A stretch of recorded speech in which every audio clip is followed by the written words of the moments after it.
So many times in life, we are waiting for a sign, waiting for a signal, looking for direction for our purpose.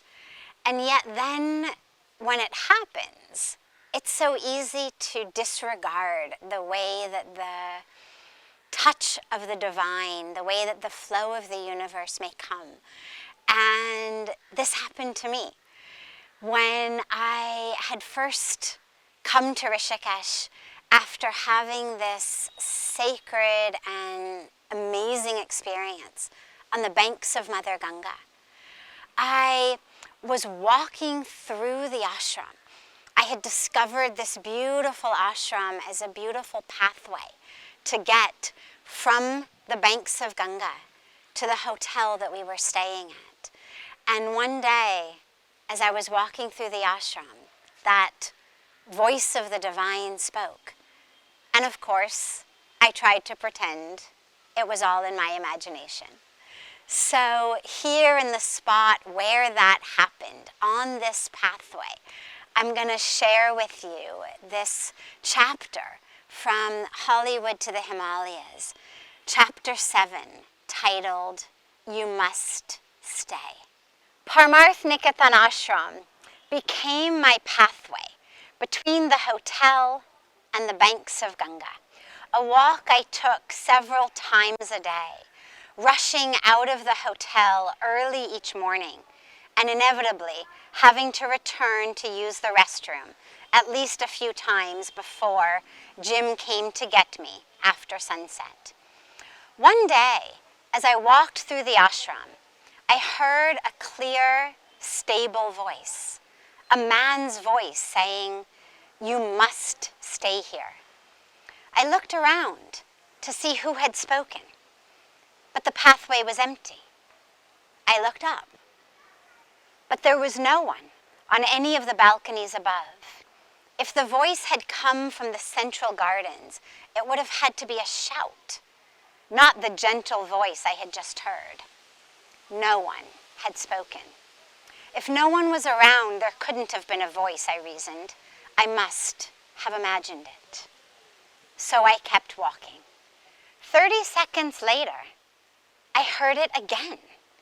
A soft, calm, male voice, as though spoken by a gentleman in the seat next to me on an airplane or a train.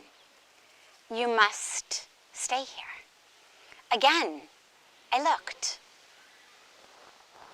And again, the pathway and balconies were still empty. Meditative though I had become, I was sure that I hadn't lost my common sense. Clearly, if there was a voice, there had to be a speaker. If there was no speaker, it meant there was no voice. The only people who heard voices were schizophrenics and Joan of Arc. My experiences since I had first laid eyes on Ganga had been expansive and whole, not the fragmentation of schizophrenia. I was not delusional. Yet, if I wasn't delusional, and I wasn't Joan of Arc, who had spoken? No one was there, so no one had spoken. I could not have heard a voice. Then I heard another voice, recognizably my own.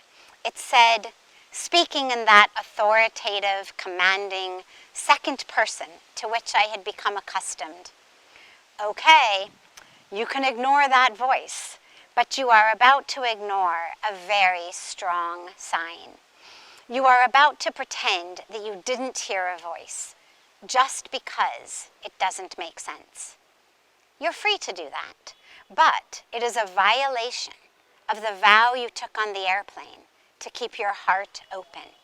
You promised that you would keep your heart open to any signs of why you came to India. You promised that if you couldn't keep your heart open, you would leave." The internal reproach continued.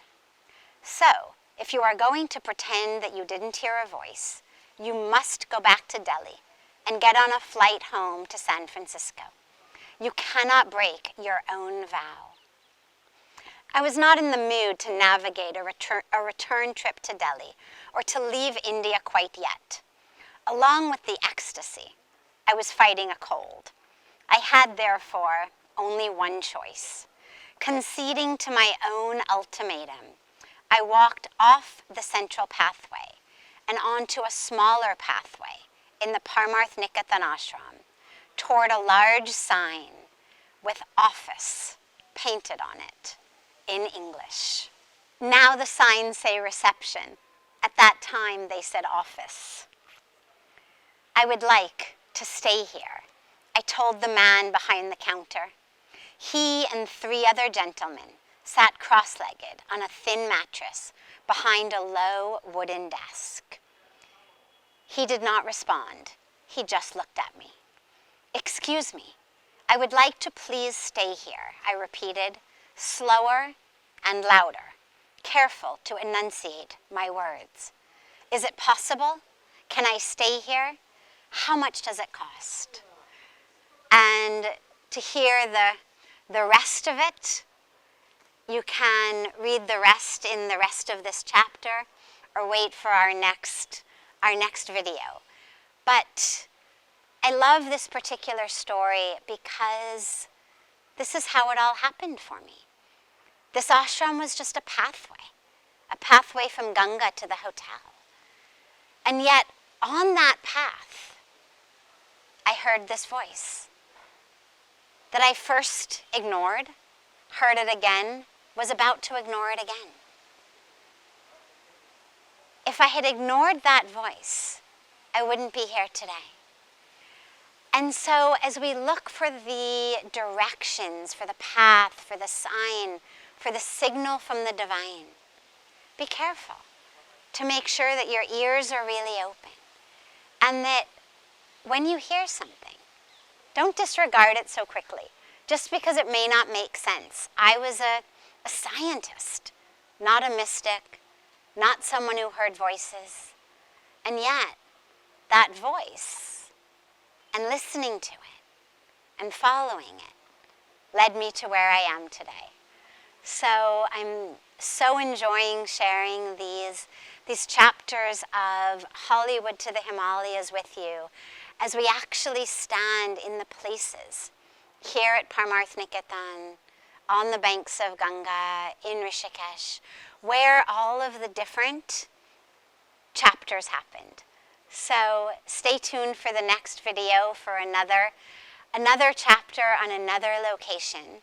And for those of you who haven't yet read Hollywood to the Himalayas, I really look forward to your thoughts and your responses of how, through this book, how my journey, my experiences are helping you to find healing and transformation and freedom in your own life. So much love to you all from these banks of Mother Ganga, from this lap of the sacred Himalayas.